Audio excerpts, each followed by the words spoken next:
Le Printemps des Poètes est une manifestation francophone qui invite chacun à découvrir, redécouvrir la poésie et qui incite chacun, quel que soit son âge, à célébrer la poésie sous toutes ses formes d'expression. Car la poésie, c'est divertir, émouvoir, cultiver. La poésie offre un temps hors du temps, à l'écart et sans limite. Chaque édition de cette manifestation met en avant un sujet particulier. Nous en fêtons cette année la 23e et après l'ardeur, la beauté et le courage, ces 3 dernières années, voici venu le printemps du désir. À cette occasion, la médiathèque de Bissheim s'est associée à l'école de musique du pays Rhin-Brézac pour vous proposer une lecture musicale. Nous n'oublions pas les enfants que la poésie encourage à jouer avec le langage et les mots. Ainsi, nous leur proposerons 2 fables de Jean de La Fontaine dont nous fêtons en 2021 le 400e anniversaire de la naissance. Nous espérons que vous passerez un agréable moment de douceur hors du temps. À trop vouloir, on finit par tout perdre. C'est le message que tient à nous transmettre Jean de La Fontaine dans cette fable.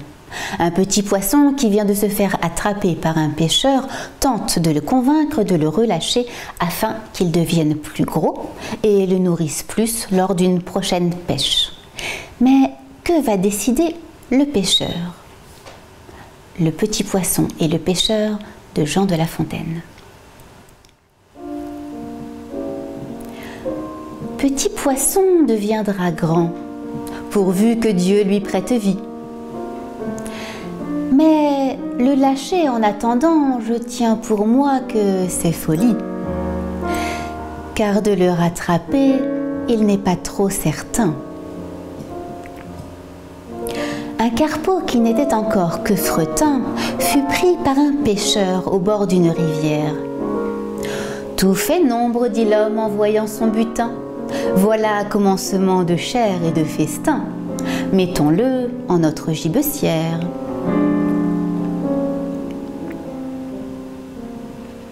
Le pauvre Carpillon lui dit en sa manière « Que ferez-vous de moi? Je ne saurais fournir au plus qu'une demi-bouchée. Laissez-moi carpe devenir, je serai par vous repêché. Quelque gros partisan m'achètera bien cher, au lieu qu'il vous en faut chercher peut-être encore 100 de ma taille pour faire un plat. Quel plat? Croyez-moi, rien qui vaille. » Rien qui vaille? Eh bien, soit, repartit le pêcheur. Poisson, mon bel ami, qui faites le prêcheur, vous irez dans la poêle. Et vous avez beau dire, dès ce soir, on vous fera frire. Un tien vaut, se dit-on, mieux que 2, tu l'auras. L'un est sûr, l'autre ne l'est pas.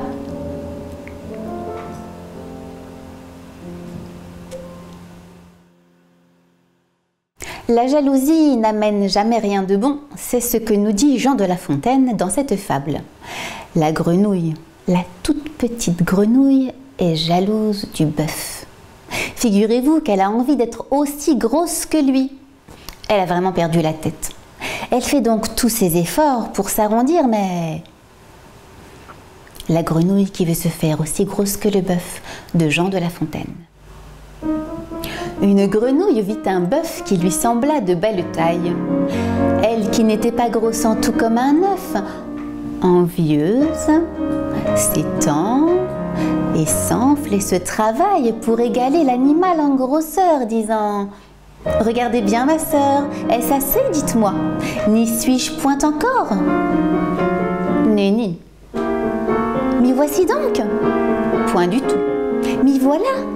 Vous n'en approchez point. La chétive pécore s'enfla si bien qu'elle creva. Le monde est plein de gens qui ne sont pas plus sages. Tout bourgeois veut bâtir comme les grands seigneurs. Tout petit prince a des ambassadeurs. Tout marquis veut avoir des pages.